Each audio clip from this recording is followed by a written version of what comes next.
Sou fã das pessoas que assumem o time apesar de atuar, né? E eu penso que isso... Não, e graças a Deus que você está no seu clube, trabalhando com o seu clube de coração. Isso é incrível. O pessoal que está vendo no Instagram, eu estou aqui ao vivo dando aula nesse sábado para o curso de especialização em gestão e marketing do IBMEC. Você corre lá para fazer sua matrícula, o curso é bom pra caramba. Tem um professor chato como eu, mas tem professores legais. Então não deixem de se matricular. Corre lá e matricula. Bom jabá, né? Estou me sentindo aqui o youtuber. Pois bem, eu estou nesse... é verdade, gestão e marketing esportivo. E nós estamos falando aqui hoje, esse módulo de hoje, sábado, o dia inteirinho, é de introdução ao direito esportivo. E eu vou dar uma palhinha ao vivo aqui, uma amostra grátis, falando da lei da sociedade anônima do futebol, ou, melhor dizendo, como todo mundo fala, o clube empresa. Então, galera, é o seguinte. O clube empresa. Eu tenho falado muito do clube empresa, tive a oportunidade de falar muito do clube empresa, em palestras, em debates. Na semana passada ou retrasada, eu falei para a Escola Judicial do TRT8, que é o Tribunal Regional do Trabalho da Bahia. Passamos lá 2 horas praticamente falando, destrinchando o tema. Aqui a nossa proposta não é destrinchar 100% o clube empresa. A nossa proposta aqui é apresentar o clube empresa naqueles pontos principais, especialmente naquilo que é ligado à gestão, especialmente naquilo que é atinente especificamente à gestão e ao marketing. Bom, qual foi a história do clube empresa? O clube empresa, primeiro ponto que a gente tem que desmistificar, ele não foi criado pela lei. Então, a lei da SAF não cria o clube empresa no Brasil. O clube empresa no Brasil ele já existia antes. Ele já existia há muito tempo. Por quê? Porque o artigo 217 da Constituição ele assegura a autonomia das entidades desportivas, autonomia esta que permite a elas se constituir da forma que elas quiserem. Inclusive como empresa, como limitada, como sociedade anônima, como microempreendedor individual, como sociedade individual de responsabilidade limitada, como uma sociedade em conta de participação, como uma sociedade em comandita, enfim, não importa. Os clubes poderiam se formar como empresa, em qualquer um desses modelos. E a gente já tem no Brasil clubes empresa. Aí no Rio, eu acho que o Nova Iguaçu é um clube empresa. Depois vocês me confirmem, eu acho que o Nova Iguaçu é um clube empresa. O Macaé também eu acho que é. O CFZ do Zico era uma limitada, né? Se a formatação jurídica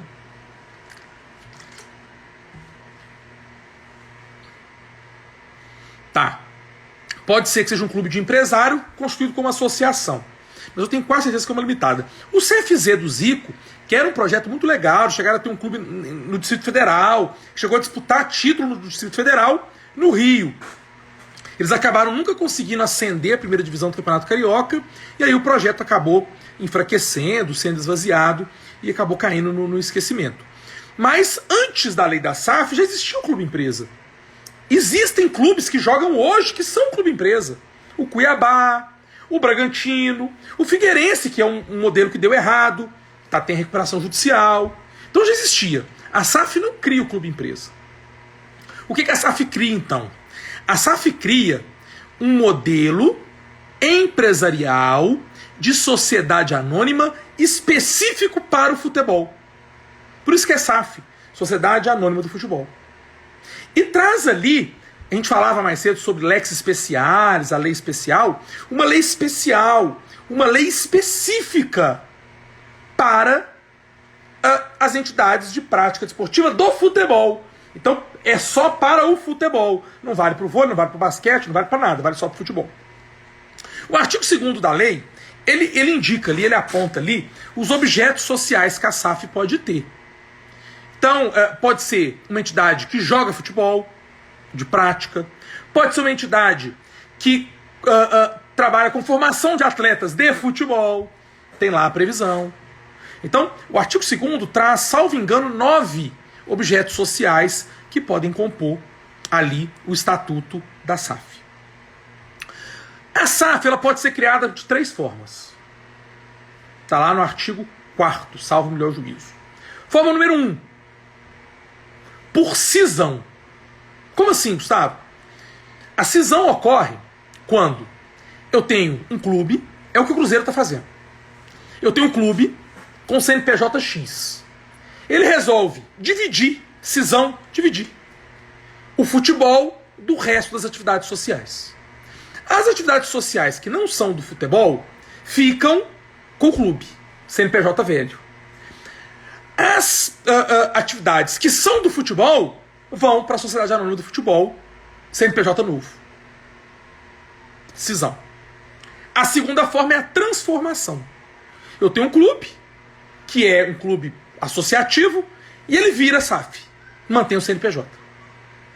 E tem a terceira possibilidade. Criar uma SAF do nada. Está nascendo hoje um novo time de futebol, e ele já nasce como SAF. Então eu tenho as três formas. Quando nasce um novo, beleza, ele nasceu lindo, bonitinho, sem dívida, vida que segue. Quando eu transformo, eu saio do CNPJ velho, vou para o novo, mantém-se as dívidas, mantém tudo, mantém a posição no campeonato, também não tem dúvida. Aí vem quando eu transformo, quando eu cindo, fiz a cisão. E aí, Gustavo? O novo nasce sem dívida, ele fica tranquilão, não deve ninguém, não paga ninguém, como é que funciona isso? A lei estabelece primeiro. Essa nova empresa, ela herda a posição desportiva do clube. Então, se é um clube da primeira divisão, ele vai ter um novo CNPJ e vai continuar na primeira divisão. Se é um clube da segunda divisão, ele vai preservar o CNPJ, mas vai ficar na segunda divisão. Se é um clube da terceira divisão,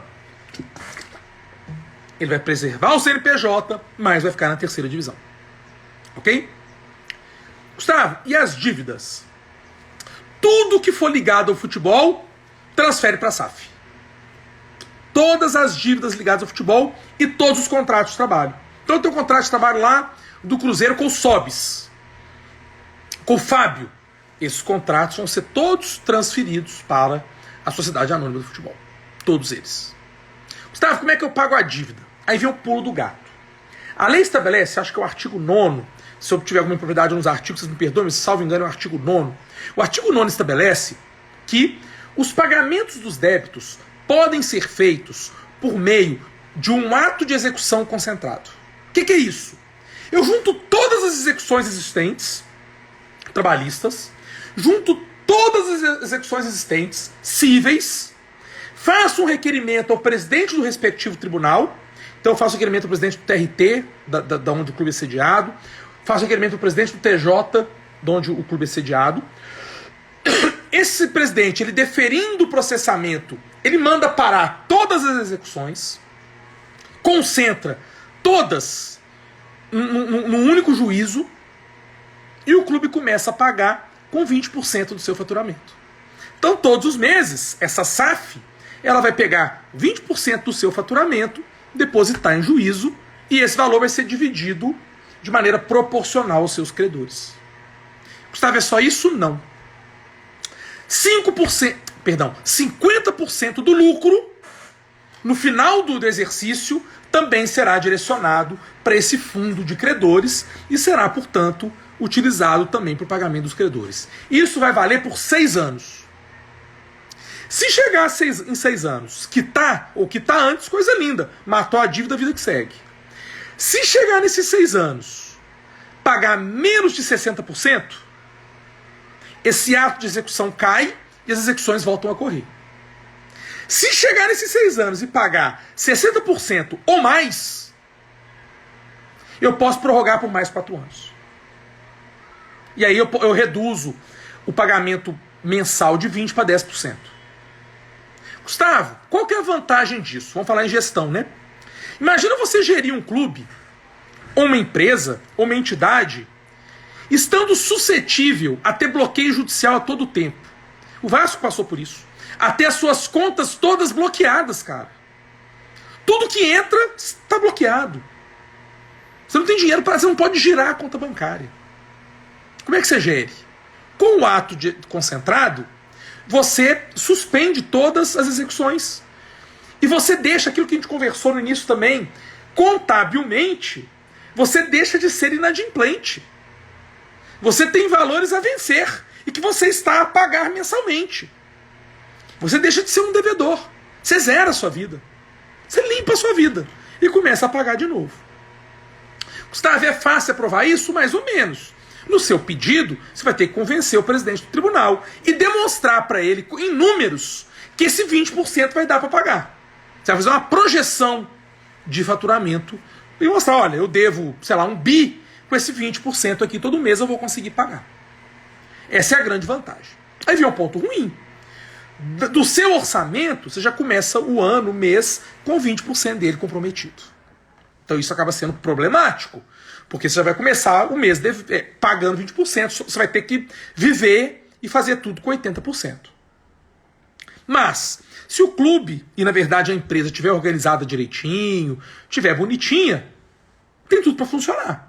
Com uma boa gestão, com uma boa organização, tem tudo para funcionar. Gustavo, e a parte de tributos? O Bolsonaro tinha vetado, e depois do Congresso derruba, ele tinha vetado um regime especial para essas empresas. Mas esse regime voltou. Nos primeiros, salvo engano, são 5 anos, paga-se 4,5%.